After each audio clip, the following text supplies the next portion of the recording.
Hello, fellow gardeners. Welcome back to the Humus Heritage. If you're watching this, there's a good chance you've invested time, money, and hope into building beautiful raised beds, only to watch your plants struggle inexplicably. You're not alone in this frustration, and more importantly, you're not failing as a gardener. What you are experiencing is one of gardening's most overlooked truths, the silent saboteurs living right beneath the surface of your raised bed soil. You meticulously fill your raised beds, expecting a bountiful harvest, but sometimes, what you don't see beneath the surface is the biggest threat. Today, we're going to prepare to have your assumptions about raised bed soil challenged, as we reveal the often overlooked factors that could be quietly killing your plants and stifling your garden's potential. Let's dig in. The deceptive start. Initial enthusiasm versus hidden problems. When you first construct a raised bed, everything feels perfect. The soil is loose and fluffy, water drains beautifully, and you feel confident that you've cracked the code to gardening success. This is the honeymoon phase of raised bed gardening, and unfortunately, it's often built on shaky ground. The very decisions you make in those first excited moments, rushing to fill your bed with whatever soil is cheapest, mixing in free materials from questionable sources, or using leftover garden soil because it seemed wasteful not to, can set in motion a cascade of problems that unfold over weeks and months. The common mistakes happen before the first seed even hits the soil.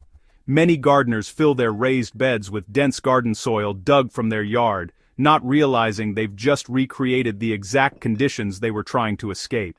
Others mix in raw organic matter like fresh wood chips, grass clippings, or uncomposted kitchen scraps, inadvertently creating a nitrogen-robbing nightmare. What looks like a rich, beautiful soil mix can actually be setting you up for failure because it lacks proper structure, contains pathogens, or harbors pests that thrive in that initial environment. The beautiful, well-draining soil mix you're so proud of might actually be the beginning of your plant's downfall, simply because you didn't know what to look for.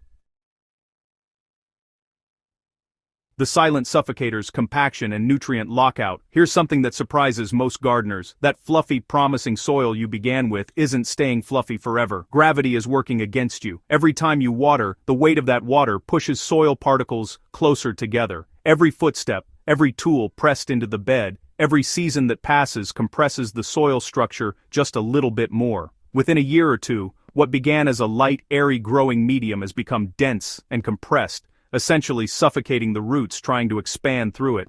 Compaction is insidious because it doesn't announce itself loudly. There's no wilting crisis that forces you to act. Instead, plants simply don't thrive the way they should. But compaction is just part of the story. Even if your soil maintains decent structure, you might be facing an even more frustrating enemy nutrient lockout. This is the heartbreaking situation where essential nutrients are present in your soil, but your plants literally cannot access them. This happens when your soil pH drifts out of the ideal range, creating an invisible barrier between nutrients and plant roots. Nitrogen, phosphorus, potassium, iron, manganese, all the elements your plants desperately need become chemically locked away, even though they're right there in the soil. Your plants starve surrounded by abundance. The invisible invaders, pH imbalance, and microbe mayhem. Ever wonder why some plants thrive magnificently while others in the same raised bed just seem to exist in a state of perpetual struggle? The answer often lies in a number so simple it seems almost absurd. pH. Most gardeners don't give soil pH much thought, assuming that if they've added compost, they're good. But soil pH is the master key that unlocks nutrient availability. If your pH is too high or too low, your plants might as well be in concrete. Kramani burn inzabor now.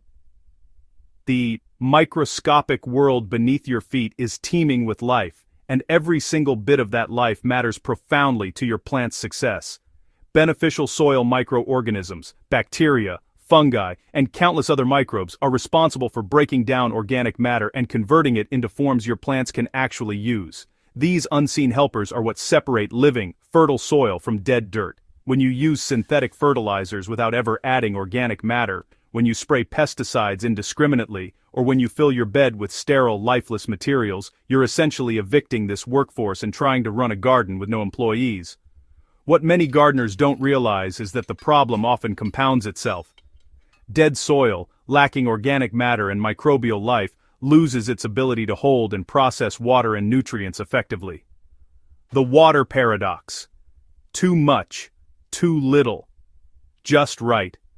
Raised beds have built a reputation as the drainage solution to all gardening woes.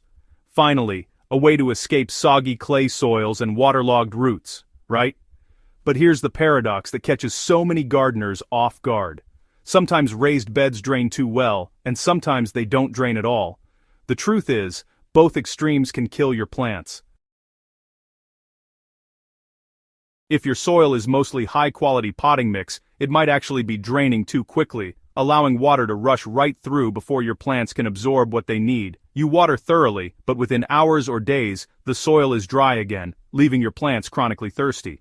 This is especially true in containers or shallow raised beds during hot, windy weather. Conversely, if your raised bed is filled with heavy compacted soil or dense organic materials, water can't drain properly, and your roots spend their time drowning in oxygen-deprived mud. Both scenarios lead to dying plants, just through different mechanisms.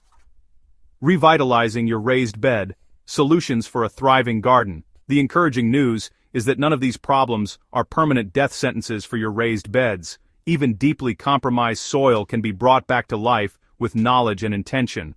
The first step is understanding that raised bed gardening is not a set it and forget it endeavor. These beds require annual maintenance and amendment to keep them thriving. Start by testing your soil's pH. This simple $10 to $30 investment will reveal whether nutrient lockout is part of your problem. Once you know your pH, you can make targeted amendments to bring it into the optimal range for your plants. For most vegetables and perennials, a pH between 6.0 and 7.0 is ideal. If your pH is off, no amount of fertilizer will fix your problems, but correcting it will transform your results. Next, commit to adding compost or well-aged organic matter to your raised beds every single year. This isn't optional, it's the foundation of long-term soil health.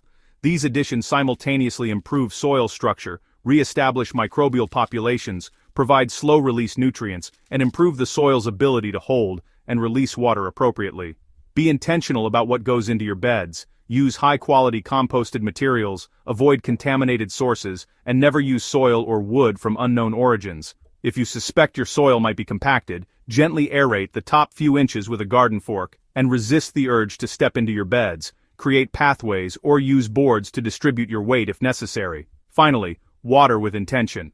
Check your soil moisture before watering. Not just the surface, but several inches deep. Most plants prefer soil that's moist but not waterlogged. Understanding your specific soil's water-holding capacity takes observation and adjustment, but it's worth the effort to get it right. Your raised beds aren't failing you, they're teaching you. These hidden soil issues are actually opportunities to deepen your understanding of how gardening really works at the biological and chemical level.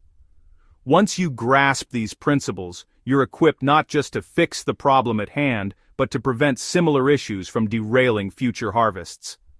If you found this guide helpful and want more insights into building and maintaining healthy garden soil, please subscribe to the Humus Heritage and hit that notification bell so you never miss an episode. Your garden will thank you, and so will I. Share this video with fellow gardeners who might be struggling with the same silent saboteurs in their raised beds. Together, we're building better gardens, one healthy soil at a time. Happy growing!